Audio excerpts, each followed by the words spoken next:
प्यारे बच्चों, UP board class channel पर आप सभी का हार्दिक स्वागत है। बच्चों, इस वीडियो में हम यूपी बोर्ड के कक्षा 9वीं के गणित के अध्याय 10 व्रत यानी कि सर्कल्स की प्रश्नावली 10.1 के सभी प्रश्नों को हल करेंगे।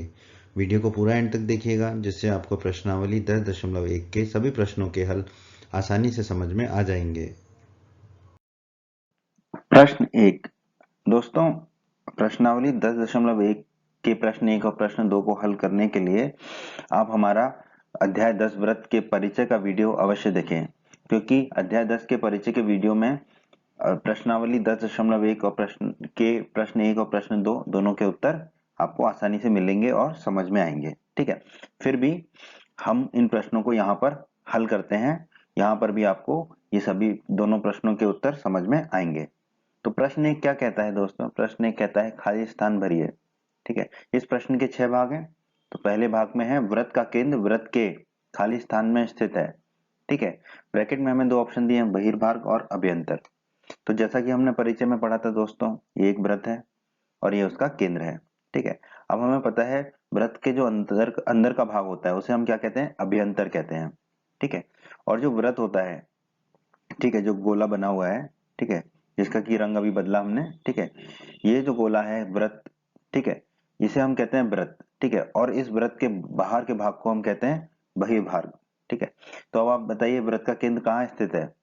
वृत्त का केंद्र अभ्यंतर में है, वृत्त में है या बहिर्भाग में है? यहाँ से हम आसानी से बता सकते हैं कि वृत्त का केंद्र कहाँ स्थित है? अभ्यंतर में स्थित है। ठीक है, वृत्त का केंद्र अभ्यंतर में स्थित है, तो यहाँ खाली स्थान में क्या आएगा? अभ्यंतर। प्रश्न एक भाग 2। एक बिंदु जिसकी वृत्त की केंद्र से दूरी त्रिज्या से अधिक हो वृत्त के खाली स्थान में स्थित होता है। ठीक है, तो इसी को प्रश्न एक के भाग 1 की तरह हल करते हैं। ये एक वृत्त है, ओ इसका केंद्र है। वृत्त के अंदर का हिस्सा कहलाता है अभ्यंतर, हमें पता है। और ये वृत्त कहलाता है, जो गोल गोल हिस्सा है ये हमारा, जिसका अभी रंग बदला, ये कहलाता है हमारा वृत्त। ठीक है, और वृत्त के बाहर का हिस्सा कहलाता है बहिर्भाग। ठीक है, यहाँ पर हमने एक त्रिज्या खींची जिसकी लंबाई ओ है और एक बिंदु लिया P, ठीक है, जो कि OA से अधिक दूरी पर स्थित है। ठीक है, OP जो है OA से बड़ा है। तो अब आप देखिए ये जो P बिंदु है, ये जो P बिंदु है, ये किस क्षेत्र में स्थित है? वृत्त के बहिर्भाग में स्थित है। ठीक है, तो इस प्रश्न का उत्तर क्या हो जाएगा? बहिर्भाग। खाली स्थान में हम लिख देंगे बहिर्भाग। प्रश्न एक भाग 3। वृत्त की सबसे बड़ी जीवा वृत्त का खाली स्थान होता है। ठीक है, तो हमें खाली स्थान भरना है, तो हम इसको हल करते हैं। हमने एक वृत्त बना लिया जिसका केंद्र हुआ है, एक जीवा ली PQ, फिर दूसरी जीवा ली XY। केंद्र की तरफ हम बढ़ते गए, फिर केंद्र से होकर जीवा खींची हमने AB। ठीक है, जो केंद्र O से होकर जाती है। ठीक है, तो ये चीज हमने अध्याय 10 के परिचय में पढ़ चुके हैं, तो आप हमारे अध्याय 10 के परिचय का वीडियो अवश्य देखें। उसमें हमने बताया था कि व्यास जो होता है वृत्त की सबसे लंबी जीवा होती है, अर्थात वृत्त की सबसे लंबी जीवा क्या होती है? वृत्त का व्यास होता है।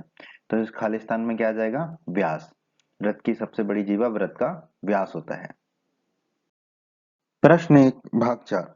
भाग 4 में हमें दिया गया एक चाप खाली स्थान होता है जब इसके सिरे एक व्यास के सिरे हों।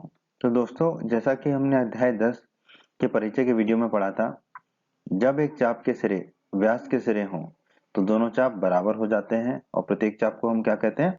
अर्धवृत्त कहते हैं। ठीक है, तो उसे हम फिर से समझ लेते हैं। ये एक वृत्त है, ठीक है, और PQ क्या है? हमारा व्यास है। ठीक है, और ये लाल रंग का जो है चाप, ये जो है एक चाप है जिसके दोनों सिरे क्या है? व्यास के सिरे हैं। ठीक है, और ऊपर नीला वाला भी क्या है? एक चाप है, इसके भी दोनों सिरे क्या है? व्यास के सिरे हैं। ठीक है, तो ये दोनों क्या कहलाएंगे? अर्धवृत्त कहलाएंगे। तो एक चाप अर्धवृत्त होता है जब इसके सिरे एक व्यास के सिरे हों। ठीक है, तो जो नीला वाला हिस्सा है ऊपर वाला चाप, वो अर्धवृत्त कहलाएगा और लाल वाला चाप भी अर्धवृत्त कहलाएगा। हम खाली स्थान में क्या लिख देंगे? अर्धवृत्त। तो हमारा जो सेंटेंस है वो क्या बन जाएगा? एक चाप अर्धवृत्त होता है जब इसके सिरे एक व्यास के सिरे हों। तो खाली स्थान में आएगा हमारा अर्धवृत्त। प्रश्न एक भाग 5। भाग 5 में हमें दिया गया वृत्तखंड एक चाप तथा खाली स्थान के बीच का भाग होता है, तो हमें खाली स्थान भरना है। ठीक है, जैसा कि हमने अध्याय 10 के परिचय के वीडियो में पढ़ा था, जीवा तथा चाप के मध्य क्षेत्र को हम क्या कहते हैं? वृत्तखंड कहते हैं। ठीक है, जीवा तथा चाप।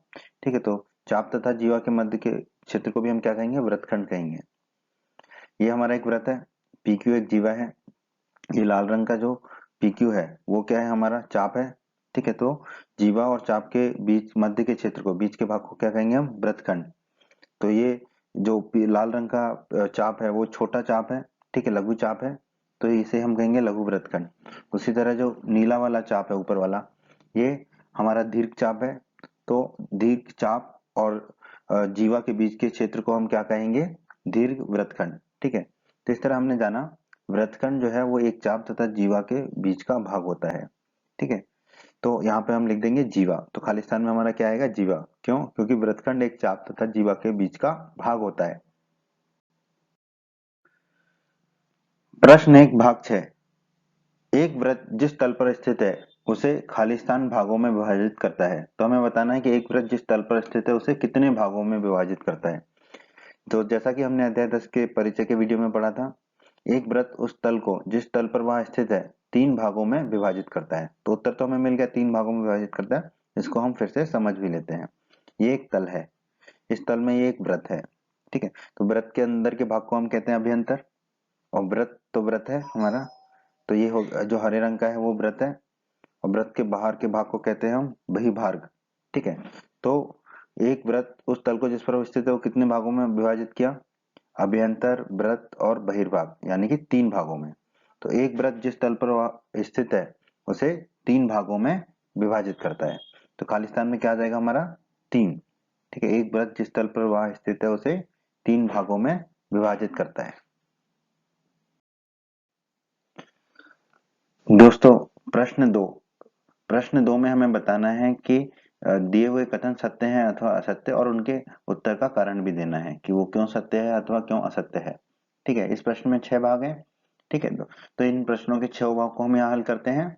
ठीक है, और आप चाहें तो हमारे अध्याय 10 के परिचय का वीडियो अवश्य देखें, उसमें भी इस प्रश्न के उत्तर आपको मिल जाएंगे। ठीक है, तो हम इन प्रश्न 2 को हल करते हैं। भाग 1 में हमें कथन दिया गया है, केंद्र को वृत्त पर किसी बिंदु से मिलाने वाला रेखाखंड वृत्त की त्रिज्या होती है। तो जैसा कि हमने अध्याय 10 के परिचय में पढ़ा था, केंद्र को वृत्त के किसी भी बिंदु से मिलाने वाला रेखाखंड क्या कहलाता है? वृत्त की त्रिज्या कहलाता है। तो ये कथन तो सत्य ही होगा। ठीक है, इसको फिर से समझ लेते हैं। ये वृत्त है, वो इसका केंद्र है।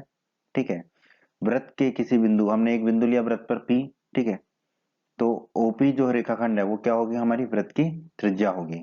ठीक है, क्योंकि P बिंदु जो है वृत्त पर स्थित है। ठीक है, वृत्त पर से किसी बिंदु को केंद्र से मिलाने वाला रेखाखंड वृत्त की त्रिज्या कहलाता है। तो दिया हुआ कथन क्या हो गया हमारा? सत्य। ये कथन सत्य है। प्रश्न 2 भाग 2 में हमें कथन दिया है, एक वृत्त में समान लंबाई की परिमित जीवाएं होती हैं। परिमित का मतलब होता है कि गिनती की। ठीक है, जैसे कि 2, 4, 6। ठीक है, अपरिमित जीवाएं नहीं होती हैं, ऐसा कथन में कहा गया है। ठीक है, तो हमें कथन की जांच करनी है कि कथन सत्य है अथवा असत्य, और अपने उत्तर का कारण देना है।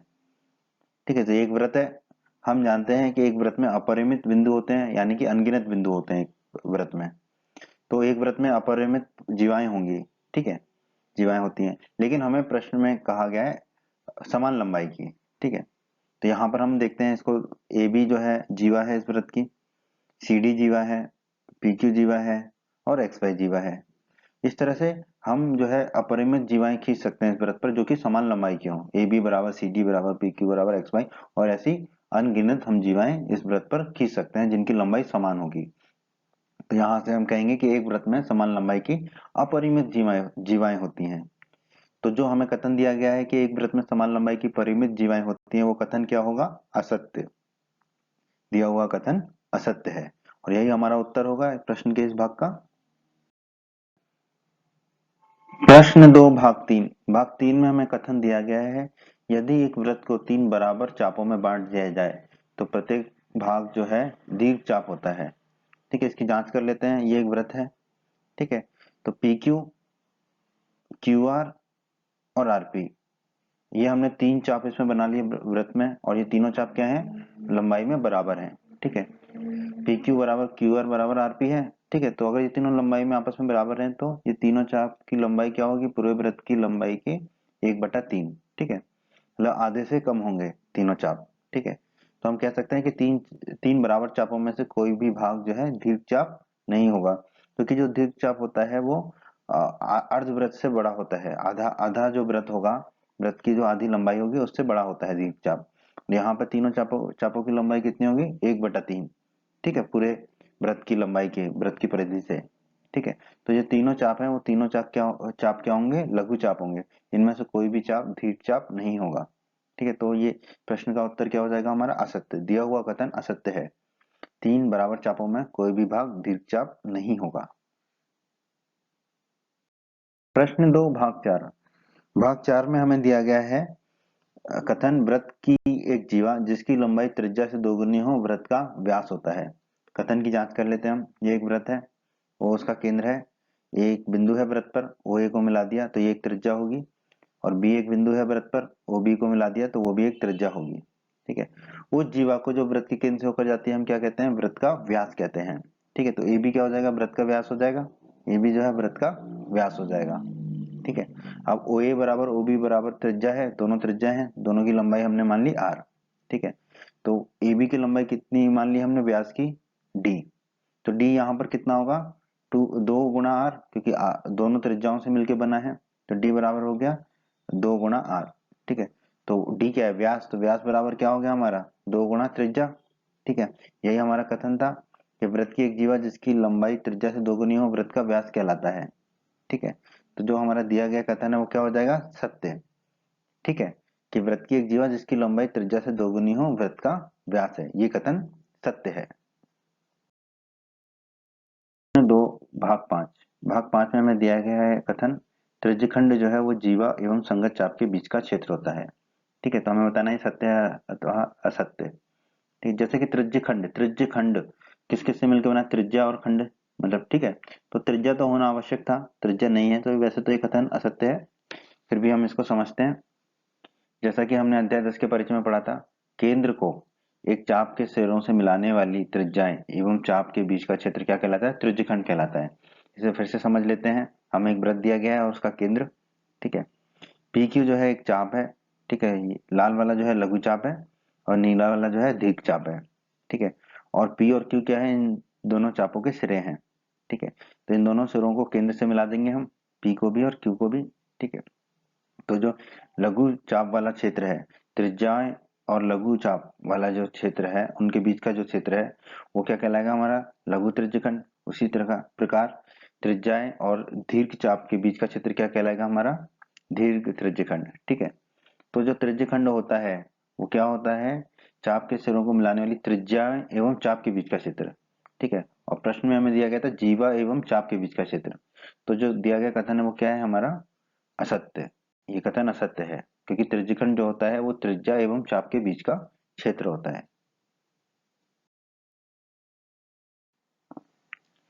प्रश्न 2 भाग 6। भाग 6 में कथन दिया गया वृत्त एक समतल आकृति है, ठीक है। तो दोस्तों जैसा कि हम जानते हैं वृत्त की कोई ऊंचाई नहीं होती, ठीक है। वृत्त की सिर्फ त्रिज्या होती है, केंद्र होता है, परिधि होती है, ठीक है। ये हमारा एक समतल है, ठीक है, और ये एक वृत्त है, ठीक है। तो वृत्त जो है एक समतल आकृति है, ठीक है। तो वृत्त क्या होती है हमारी? एक समतल आकृति होती है। तो जो कथन दिया गया वृत्त एक समतल आकृति है वो क्या है हमारा? कथन सत्य है, ठीक है। उम्मीद करते हैं बच्चों आपको हमारा ये वीडियो पसंद आया होगा। बच्चों अगर आप यूपी बोर्ड क्लास चैनल पर नए हैं और आपने अभी तक हमारे चैनल को सब्सक्राइब नहीं किया है तो सब्सक्राइब बटन को दबाकर जल्दी से चैनल को सब्सक्राइब कर लीजिए और बेल आइकन को भी दबा दीजिए। इससे आपको क्या फ़ायदा होगा? जब भी हमारे चैनल पर कोई भी नया वीडियो आएगा तो उसका नोटिफिकेशन आपको सबसे पहले मिल जाएगा, और जब भी आप यूट्यूब पर कोई वीडियो सर्च करेंगे तो हमारे चैनल के वीडियोज़ आपको ऊपर नज़र आने लगेंगे। आप हमारे वीडियोज़ को अपने सभी दोस्तों के साथ व्हाट्सएप और फेसबुक पर अवश्य शेयर करें, जिससे आपके दोस्तों का भी लाभ हो सके। आपको वीडियो पसंद आई है तो वीडियो को लाइक अवश्य करें, और इस अध्याय के अन्य सभी वीडियोस को देखने के लिए आई बटन पर क्लिक करें। आई बटन पर क्लिक करने से आपको इस अध्याय के सभी वीडियोस के लिंक मिल जाएंगे। धन्यवाद बच्चों।